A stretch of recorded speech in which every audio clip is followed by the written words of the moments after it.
Okay, well, I usually say good morning, ladies and gentlemen, but good morning, gentlemen. I'd like to welcome you to County Court at Law number 2 of Jefferson County, Texas. My name is Judge Terrence L. Holmes. I'm the presiding judge here in County Court at Law number 2. Today, we have what is called arraignment. And what the arraignment is, it's an opportunity for the court to tell you what you've been charged with, what your rights are, and what your options are concerning your case. Now, the case that you have in this court is a misdemeanor case. Criminal cases are divided into felonies or misdemeanors. Now, your felony cases are your most serious type of criminal offense. Your misdemeanor cases are commonly referred to as petty offenses. Now, it does not mean that they are not serious. It's just that they are not as serious as your felony cases. The felony cases are divided into categories, and your misdemeanor cases are divided into categories as well. The categories that the felony cases are divided into are a capital murder case, first-degree felony, second-degree felony, third-degree felony, or state jail felony. And the misdemeanor cases are divided into Class A misdemeanor, Class B misdemeanor, or Class C misdemeanor. The difference between the felonies and the misdemeanors, with the felony cases, the range of punishment entails that you can be sent to the state penitentiary as punishment. Misdemeanor cases, you cannot be sentenced to state penitentiary. However, you can be sentenced to the local county jail. Now, the range of punishment for the felony cases are a lot longer than the range of punishment for your misdemeanor cases. If you have a capital murder case, a felony, and you're found, if you're convicted of the capital murder case, you can either get life or death. For a first-degree felony, you can get 5 to 99 years to life, fine up to $10,000. For a second-degree felony, your range of punishment can be 2 to 10 years, fine up to $10,000. For a third-degree felony, the range of punishment, second-degree felony is 2 to 20 years, fine up to $10,000. For a third-degree felony, the range of punishment is 2 to 10 years, fine up to $10,000. And for a state jail felony, which is the lowest felony, the range of punishment is anywhere from 6 months to 2 years in the state jail, fine up to $10,000. Now, for a misdemeanor case, I'll show you that you have Class A, Class B, and Class C misdemeanors. The Class C misdemeanor is your lowest misdemeanor. Normally, we only handle Class C misdemeanors when those cases are appealed to this case. Those cases, Class C misdemeanors, are normally handled in the JP court, which is the justice court, or the city court, which is the municipal court. Once those cases are appealed up to this court, then we have jurisdiction to handle those cases as well. Now, for a Class C misdemeanor, it's fine only, which means you cannot be given jail time. You only can be given a fine as punishment. For a Class B misdemeanor, which is a step up, the range of punishment is minimum 0 days in jail to a maximum of 180 days in jail, fine from $0 to $2,000 or anywhere in between. Or you could be given both such fine and confinement. For a Class A misdemeanor, the range of punishment starts off at 0 days to 365 days, which is a year, or anywhere in between, a fine from $0 to $4,000, or anywhere in between, or you could be given both such fine and confinement. Now, a person may qualify for probation, and what that simply means that if a person gets probation, they don't have to, serve their jail time all at once. They'll be on probation for that offense. Now, the paperwork that you have before you, I will go over that paperwork with you. The first page is titled Judge's explanation of rights to defendants without an attorney. And it reads, as a defendant in a criminal case, you have three options. Number one, you may hire an attorney. Or number two, if you do not have enough money to hire an attorney, you may request an attorney be appointed to represent you. Number three, you may represent yourself. So you have a right to have an attorney, but those are your three options. Now, if you want an attorney to represent you and have enough money to hire an attorney, the case will be reset, which means you'll be given another court date to give you time to do so. If you want an attorney and do not have the money to hire one, you will need to fill out a financial questionnaire so that the proper person can determine whether or not to appoint an attorney to represent you. You may not speak to the prosecutor about your case unless you sign a written waiver of your right to be represented by an attorney. Be aware that there are dangers to self-representation. Waiving your right to an attorney and representing yourself may result in a worse outcome for you and your case, including the loss of significant legal rights and opportunities relating to military service, possession of a firearm, housing and public benefits, child custody, immigration status for non-citizens, and employment. If you choose to proceed without an attorney, you may change your mind at any time and may request counsel from the court. At the bottom of that document, it states, defendant's choice, mark initials next to only one choice. If your choice is, I want to reset this case to hire my own attorney, then you will place your initials on the first line to the left. If you have already hired an attorney, then you will place your initials on the second line to the left and the name of the attorney on the line to the right. If your choice is, I want to apply for court-appointed counsel, then you will place your initials on the third line to the left. If you have already been appointed a court-appointed attorney, then you will place your initials on the fourth line to the left and the name of the attorney on the line to the right. If your choice is, I want to waive my right to an attorney and represent myself, then you will place your initials on the fifth line to the left. Now, once you finish initialing one of the 5 lines, you will sign at the bottom of that document where it says defendant, and you will place today's date on the form where it says date, and today's date is January 11th of 2022.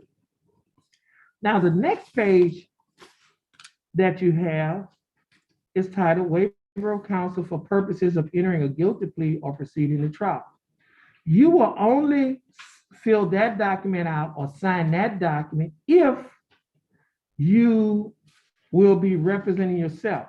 If you're requesting to waive your right to an attorney and to represent yourself, that's the only, then you will fill that document out. And for those of you who will be representing yourself, the document reads as follows. I have been advised of the nature and charges against me and the dangers and disadvantages of self-representation. My waiver is voluntarily and intelligently made. Furthermore, I have been advised this 11th day of January of 2022 by the County Court at Law number 2 of my right to representation by counsel in the case pending against me. I have been further advised that if I am unable to afford counsel, one will be appointed for me free of charge. Understanding my right to have counsel appointed for me free of charge if I am not financially able to employ counsel, I wish to waive that right and request the court to proceed with my case without an attorney being appointed for me. I hereby waive my right to counsel. And if that's your choice, for those of you who will be representing yourself, then you will sign on the line that says defendant, and you will date it today's date, January 11th of 2022. Now, as a defendant in a criminal case, you not only have a right to have an attorney, but you also have a right to have a jury trial. That area over there where you see those 12 chairs, we call that the jury box. 6 citizens from Jefferson County will be selected to sit on your jury. They will listen to all of the evidence. And at the close of listening to all the evidence, they will decide whether or not you're guilty or innocent, if you request to have a jury trial. Now, you have a right to waive, which means to waive the right to have a jury trial, which means you have a right to give up your right to have a jury trial and not have a jury trial. By doing so, your case will come before the court if you want a trial, and it will come before the court in one of 2 ways. One way it could come before the court by way of a trial. We call that a bench trial because it's a trial before the judge. The judge is the judge and the jury in your case. Now, if you decide that you did not want to have a trial and you want to enter a plea, you can either a plea of guilty or no contest. If a person enter a plea of guilty, they're telling the court that they committed the offense that they've been charged with. If they enter a plea of not guilty, they're telling the court that they did not commit the offense that they've been charged with. Or if they enter a plea of no contest, they're telling the court that they committed the offense that they have been charged with. Now, if you enter a plea of guilty or no contest, then, and you have reached a plea bargain agreement. What a plea bargain agreement is, it's an agreement that you have made with the district attorney to settle your case. We call that a plea bargain agreement. If you and the district attorney, or you and your have reached a plea bargain agreement, then your case will come before the judge by way of a plea. We call that an agreed plea. Or if you and the district attorney have not reached a plea bargain agreement, but you still want your case to come before the court by way of a plea, we call that an unagreed plea because it's unagreed between you and the district attorney. So we call it an unagreed plea. And so the judge will decide what your punishment is, okay? Now, you also have a right to have witnesses to come to court. Now, for this young lady is sitting in the chair, we call that the witness stand. And what witnesses do, they can testify for you or against you. You can ask them questions, or if you have a lawyer, your lawyer can ask them questions. And we call that either direct examination or cross-examination. You have a right to waive or give up your right to have witnesses to come to court. And that just simply means that you will not be calling witnesses in your case. Now, just because you're not calling witnesses does not mean that the state will not call witnesses. The state will call witnesses. You also have a right against self-incrimination. And what that means, you have a Fifth Amendment right against self-incrimination. You might hear people referring to the term as, I take the fifth. And what they're saying is that I am invoking my right not to testify. And so nobody, the state can't force you to testify if you invoke your Fifth Amendment right against self-incrimination. You have a right to waive your Fifth Amendment right against self-incrimination. And what that means is you have a right to give it up and testify if you desire to do so. You also have a right to have discovery. And what discovery is, you have a right to see the evidence that the district attorney or the state has against you in your case. That is, you have a right to see the documents, the witness statements, the videos, whatever evidence that they have, that they have in your case, you have a right to see that. Now, you also have a right to waive or give up your right to have discovery. And by doing so, you're telling the court that you don't want to see the discovery. You don't want to see the evidence that the state has against you. You have a right to waive or give up the right to have discovery as well. Now, everyone in here who is here for arraignment, you have been arrested and you are out on bond. Either you're out on a PR bond, cash bond, or surety bond. Every day that you have spent in jail before you got out on bond, you can get credit for that time toward your sentence. So for example, let's say you're in the state of negotiating a plea bargain agreement. The state is offering 5 days as punishment for this offense, and you've already spent 5 days in jail. What does that mean? It means that you will not have to spend any more time in jail because you'll be given credit for the time that you already served. Now, if you serve less than 5 days, for example, 4 days, that means you would have to serve 1 day. Every day that you spent in jail also can be used as credit towards your fine and court costs. You get credit for every day in jail, you get $100 credit toward your fine and court costs. So you spent 5 days in jail, that's $500. State is offering you fine and court costs of $500. That simply means you won't have to pay any money. Why? Because you spent 5 days in jail, that's $500. And so therefore, the fine and court costs will be taxed and retired. You won't have to pay it. Now, if you have less time than what they're asking, for example, you spent 4 days in jail, and the fine and court cost is $500. What that basically means is you'll be required to pay $100.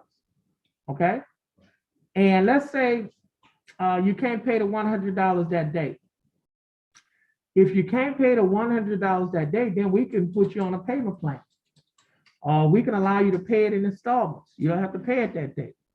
Now, let's say, even if we put you on a payment plan, you can't pay it because you don't have a job, you don't have no money. Then what we can do, we can convert your fine and court costs to community service, which means you can work it off. You get credit for every hour of community service that you do. You get $12.50 that will go toward your fine and court costs. So on an 8-hour day, that's $100 a day. So you get $100 a day community service for 8 hours. All right. Now, Jefferson County has a program that is called pretrial diversion. And what pretrial diversion is for individuals who have, this is their first offense. They have this the first time getting into trouble, or first time having an interaction or being charged with an offense. They have a program called pretrial diversion for first time offenders, where their case will be dismissed and you can get it expunged, which means it wiped off, erased, or deleted from your record. And the way it works like this. First of all, you have to have an attorney to help you to get into the program. Next, it cannot be an offense involving unlawfully carrying a weapon or resisting arrest. And it has to be your first offense. Once you get into the program, they dismiss the case. Once you complete the program, you can get the case or the charges expunged, which means wiped off, erased, or deleted from your criminal record. Now, if you are a veteran of any one of the branches of the United States military, any one of the branches of the United States military, Jefferson County DA's office also has a program that is called Veterans Court. It's also part of the pretrial diversion program. You get into the program, they dismiss the case, you complete the program, you can get it expunged, which means wiped off, deleted, or erased from your record.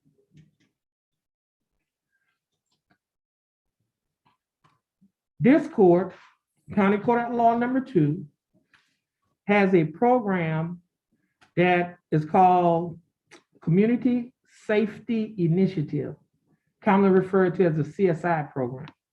That program is a program that I started in March of 2017, within the first 100 days of taking office. That program is designed to make Jefferson County a safer place for all of us to live, work, go to school, raise our children, go to church. And the way the program operates, it addresses the issue of what is called recidivism. Recidivism means where people commit crimes over and over.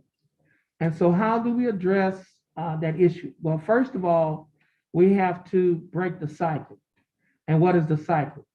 The cycle normally starts off with an individual who do not have an education, can't get a job.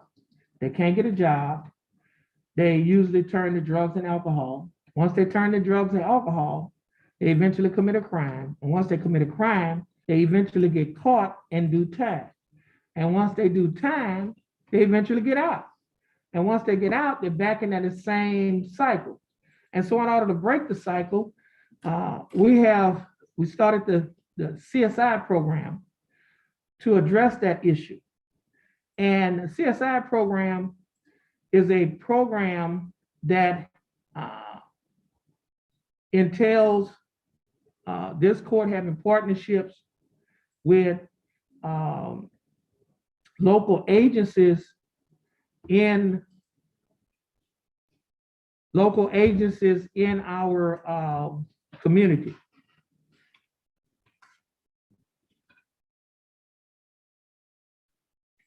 And we have a partnership with Spindletop Center. Spindletop Center is our local mental health agency. And with Spindletop, we have individuals in court with Spindletop, and anybody who have mental health issues. Now, you don't have to be insane or incompetent. It could be either bipolar, schizophrenia, depression, anxiety, post-traumatic stress, or a whole host of other mental issues that the individual may have. And then so Spindletop can do what we just call a private interview in the back, and the center can do an assessment. They can develop a treatment plan. That treatment plan can either be outpatient or inpatient to address mental health needs. Now, for individuals who have issues with drugs or alcohol, Spindletop has a program that is called ATAR. ATAR stands for Addiction, Treatment, and Recovery. That program is a drug and alcohol recovery program, and they have individuals who can do interviews, they can do screening, and they can develop a treatment plan as well, either outpatient or inpatient treatment.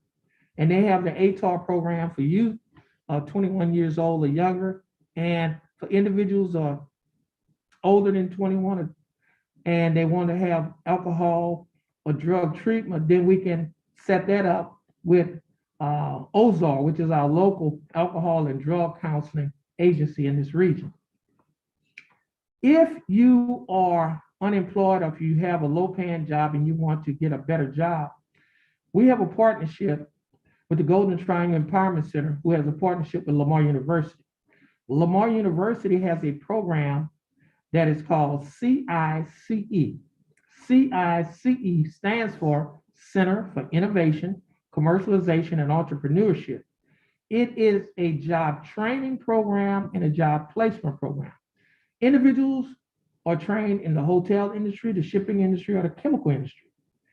And once they're trained in one of those areas of their choosing, then they will be assisted at getting employment in the area in which they are trained in.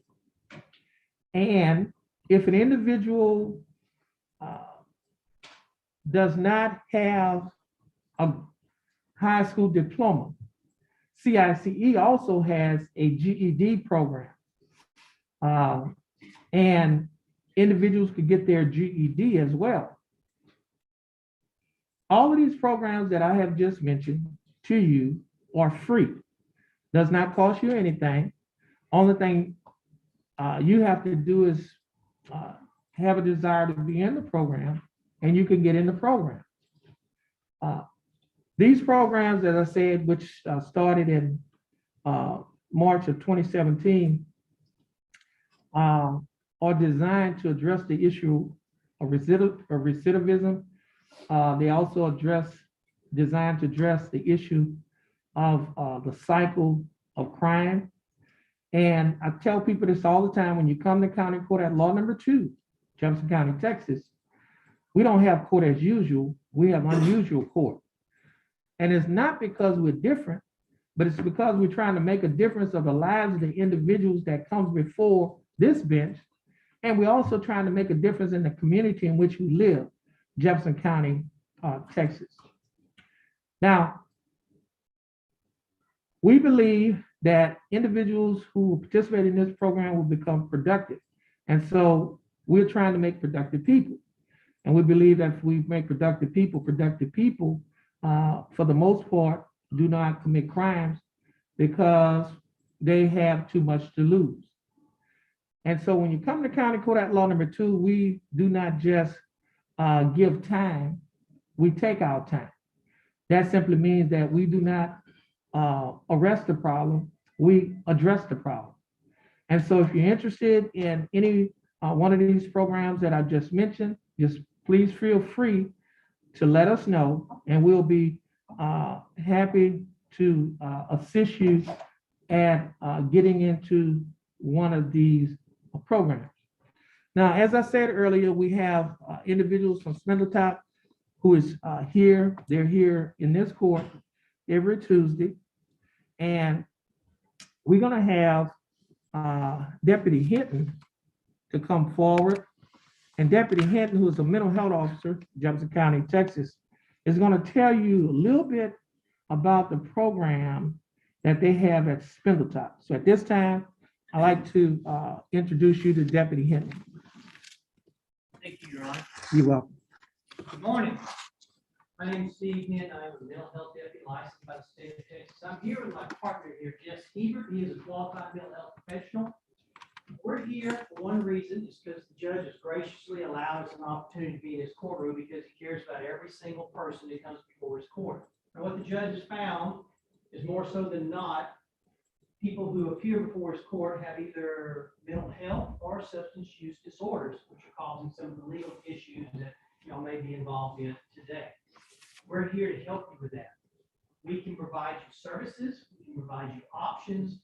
Everything is voluntary. It's going to be up to you, whatever quality of life that you want, but we believe we can get you out of the cycle of arrest should you get engaged in services that would be beneficial to you if you have any of these situations.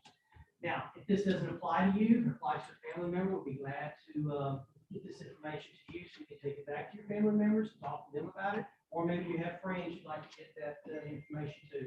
At the very least, I want to get this brochure in your hands. There's 1-800 number on here. It's a crisis hotline. Should you ever find yourself in an unsafe place, you can call that number and get help immediately. We also have another number here for Spindletop where you can reach out to qualified mental health professionals and they will be able to assist you in any way that you need, in particular your situation. And we can talk to you today privately if you want to do that. We can talk to you later if that's more comfortable for you. Whatever it takes to help you, that's what we're here to do. That's our goal, that's our objective, is to make sure that we're available to y'all to give you the services, options, and opportunities to give y'all the quality of life that y'all want. So it's up to y'all. Does anyone have any questions? Again, this information is HIPAA regulated. It is private. We will not speak of your information outside of your permission. But our goal is to get you out of the cycle of arrest, get you out of the criminal justice system so that you really never have to come back to this place. Should it be mental health or substance use disorders that are causing some of your issues. Thank you very much. You're very kind. Thank you for listening. Thank you, Your Honor. Okay, thank you, Deputy Hinton. Now, ladies and gentlemen, the paperwork, as I said, that's been handed out, we're going to have someone with our court personnel to collect that from you. If you need any assistance, the court personnel will be happy to assist you. And so this is going to take some time. And so at this time, We'll be in recess, and that'll give time for them to take the information up from you, and also to have some individuals from Spindletop to come and